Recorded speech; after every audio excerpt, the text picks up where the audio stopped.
I'm seeing some flexing going on amongst the champions within the UFC. Not uncommon, not new, not unique to the UFC. It does bring a question along with it, which is how much power comes along with the belt? How much power does a champion have? And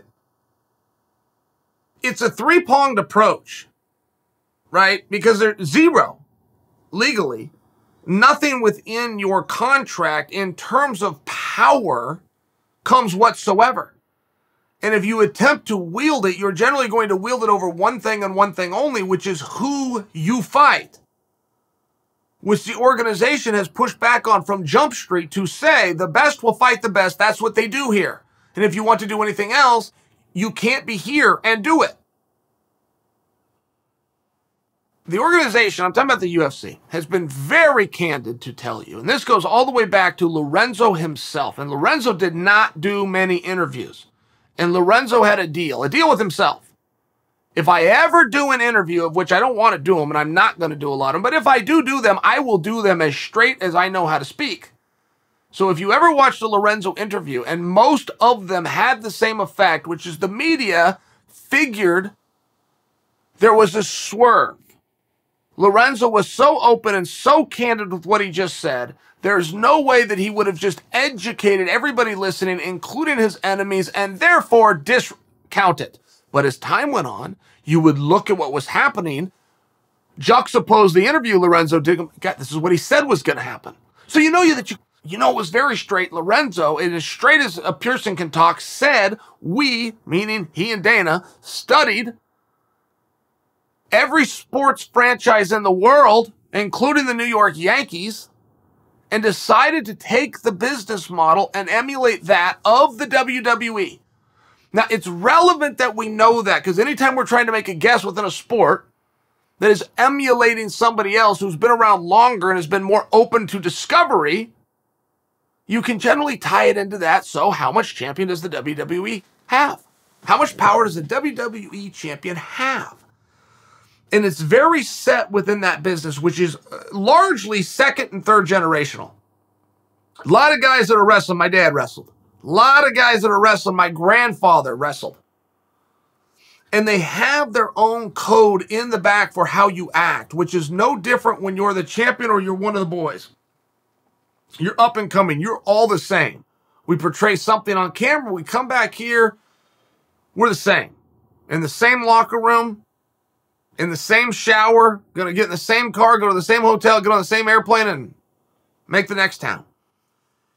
There are people that in the WWE who have marked out for their own gimmick, and it has not worked out. They've gotten every single treatment, from having the script and the power of the pen work against them to being told, here's your hat, what's your hurry, and set along their way, i.e. Ultimate Warrior, just by example. You're done. You don't work here anymore. It's happened on all levels. Do you guys remember Trish Stratus? This is an extremely true story. I got a source. My source was in the room. There was two people in the room. It was Vince and my source. Trish Stratus had just done Dancing with the Stars. And Trish Stratus had, I think she was dating George Clooney for a while. I mean, she had some things, but her name was really getting out there. Moreover, she had just done Dancing with the Stars. Come a very long way. Might have won it. I can't recall, but had major attention from this product.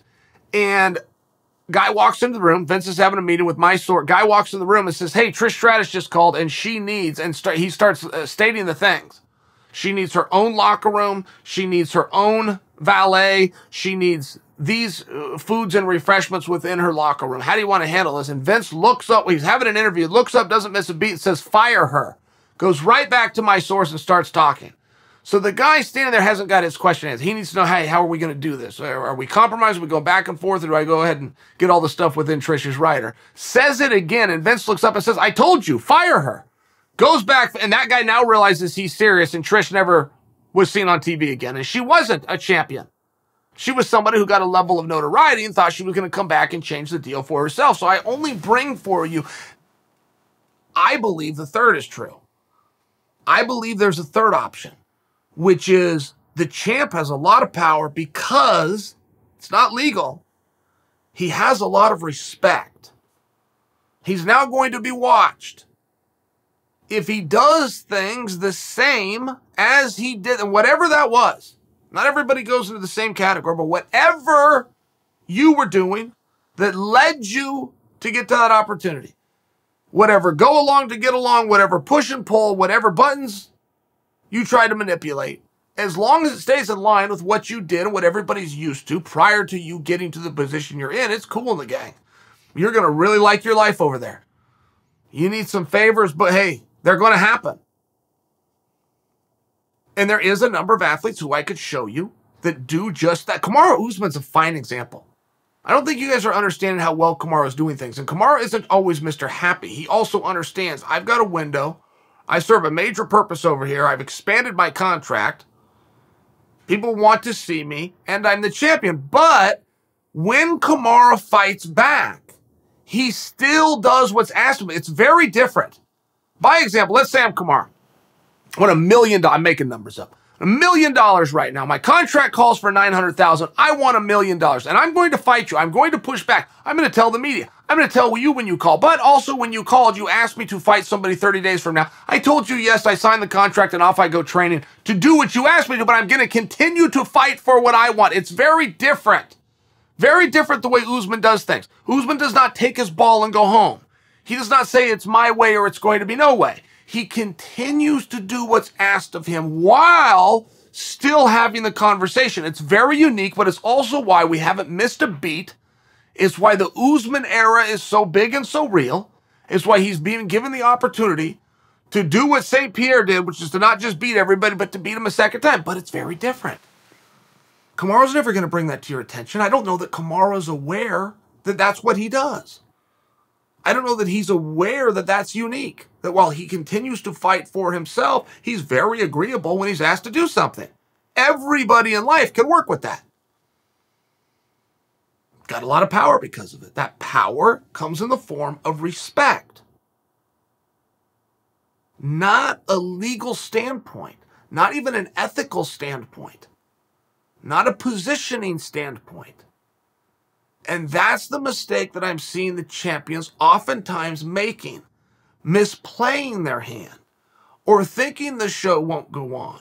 Or thinking that the fans are going to somehow boycott with them. It was an interesting question. I believe the champion has a lot of power. But I also believe that the champion is going to do it from Kamaru's standpoint. Fight for himself while being agreeable. Very different approach than many of the other guys are taking.